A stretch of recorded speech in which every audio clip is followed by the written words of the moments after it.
একটা বীর মুক্তিযোদ্ধা দেশে তার কলা টানাটানি করছে, হেনস্থা করছে, জোর করে টেবিল থেকে উঠাচ্ছে, জোর করে টেবিলে বসাচ্ছে। এই দেশটা যারা স্বাধীন করেছে তারা এইভাবে হেনস্থার শিকার হচ্ছে। তাদের আক্রোশের জায়গা কি আওয়ামী লীগ, নাকি তাদের আক্রোশের জায়গা মুক্তিযুদ্ধ? যেই বাংলাদেশ আপনারা চাননি সেই বাংলাদেশ শাসন করার মতো মাথা তুলে দাঁড়াবেন না আপনারা। আমরা ৭১-এর গণহত্যার জন্য মাফ করবো না, আমরা ২৪-এর গণহত্যার জন্য মাফ করবো না। কোনো মুক্তিযোদ্ধাকে কেউ যেন হয়রানি করতে না পারে, আমাদের পক্ষ থেকে এটা স্পষ্ট বার্তা। গতকালকে ডিআরইউতে যে ঘটনা ঘটেছে, ছেলের বয়সী একজন অ্যাক্টিভিস্ট অথবা রাজনৈতিক কর্মী, সে বাবার বয়সী বা দাদার বয়সী একজন বীর মুক্তিযোদ্ধার কলার ধরে টানাটানি করছে।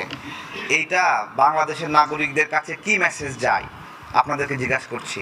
শুধু বাংলাদেশের নাগরিকদের কাছে না, যে একটা নাতির বয়সে একটা ছেলে একটা বীর মুক্তিযোদ্ধা দেশে তার কলার নিয়ে টানাটানি করছে, হেনস্থা করছে, জোর করে টেবিল থেকে উঠাচ্ছে, জোর করে টেবিলে বসাচ্ছে, মাটিতে মেঝেতে